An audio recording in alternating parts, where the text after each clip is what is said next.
After Marvel Comics editor-in-chief Stan Lee obtained permission from publisher Martin Goodman to create a new ordinary teen superhero named Spider-Man, Lee originally approached his leading artist, Jack Kirby.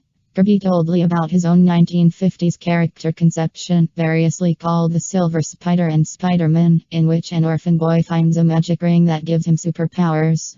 Comics historian Greg Theakston says Lee and Kirby immediately sat down for a story conference, and Lee afterward directed Kirby to flesh out the character and draw some pages. A day or two later, Kirby showed Lee the first 6 pages, and, as Lee recalled, I hated the way he was doing it.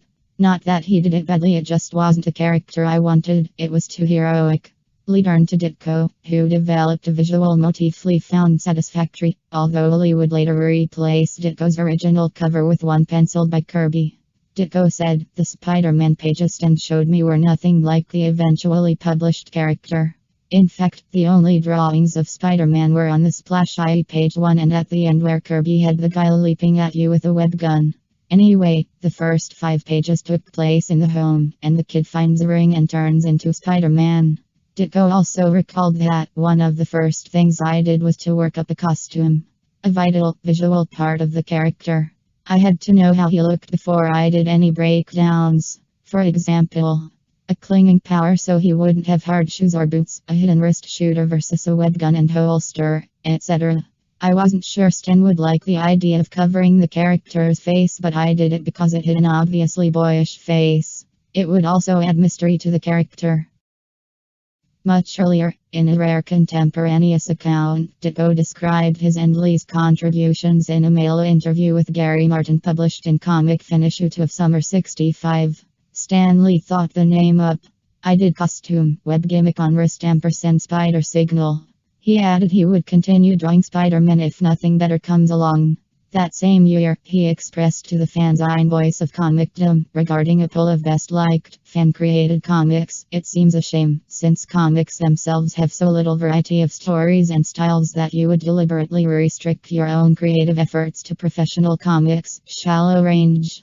What is best liked by most readers is what they are most familiar in seeing, and any policy based on readers' likes has to end up with a lot of look-alike strips. You have a great opportunity to show everyone a whole new range of ideas, unlimited types of stories and styles. Why flub it?" From 1958 to 1968, Ditko shared a Manhattan studio at 43rd Street and 8th Avenue with noted fetish artist Eric Stanton, an art school classmate.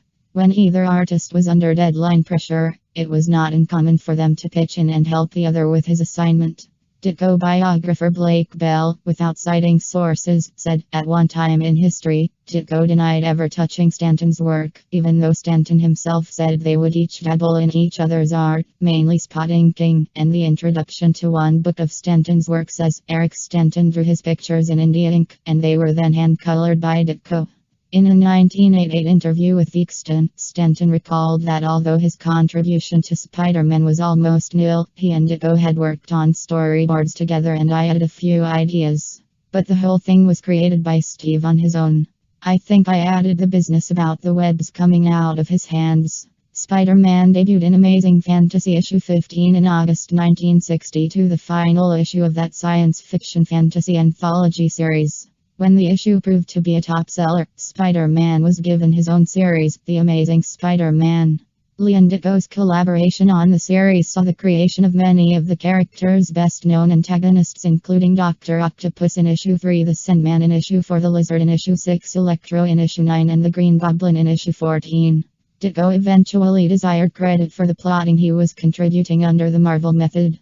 Lee concurred, and starting with issue 25 in June 1965, Ditko received plot credit for the stories.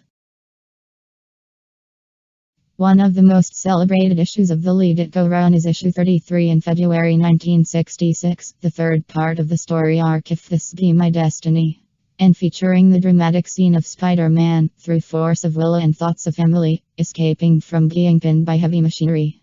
Comics historian Les Daniels noted, Steve Ditko squeezes every ounce of anguish out of Spider-Man's predicament, complete with visions of the uncle he failed and the aunt he has sworn to save.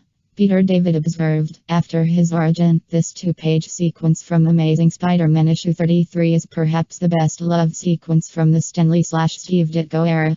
Steve Saffel stated the full-page Ditko image from The Amazing Spider-Man issue 33 is one of the most powerful ever to appear in the series and influenced writers and artists for many years to come.